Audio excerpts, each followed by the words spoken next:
ঢাকাই সিনেমার এই সময়ের নায়িকা পূজা চেরি সম্প্রতি সামাজিক যোগাযোগ মাধ্যমে ছড়িয়ে পড়েছে যে বাংলাদেশ ইসলামী ছাত্র শিবিরের কেন্দ্রীয় কার্যনির্বাহী সংসদ কমিটিতে অমুসলিম শাখায় আইন ও মানবাধিকার সম্পাদকের দায়িত্ব নিয়েছেন তিনি।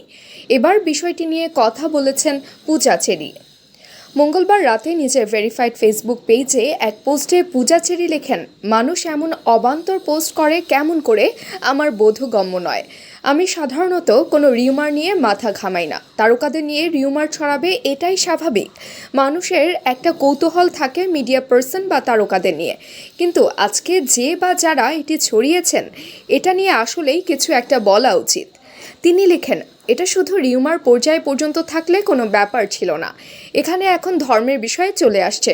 এসব করে সব ধর্মকে অপমান করা হচ্ছে। এমন কোনো রিউমার করা আসলে উচিত না যে রিউমার জাতি, বর্ণ, ধর্ম সব কিছুর উপর প্রভাব পড়ে। পূজা চেরি আরও লেখেন, আমি একজন অভিনয় শিল্পী। বাংলা চলচ্চিত্রকে ভালোবাসি, এটাই আমার প্রফেশনের জায়গা। আমি সবসময় এই প্রফেশনকেই রেসপেক্ট করি এবং উপভোগ করি। এই প্রফেশনের বাইরে আমি কোনো রাজনৈতিক প্রফেশনের সঙ্গে যুক্ত নই। 2012 সালের ভালোবাসার রং চলচ্চিত্রে শিশু অভিনেত্রী হিসেবে আত্মপ্রকাশ করেন পূজা চেরি। 2018 সালে নূরজাহানের মাধ্যমে বড় পর্দায় প্রধান ভূমিকায় কাজ শুরু করেন।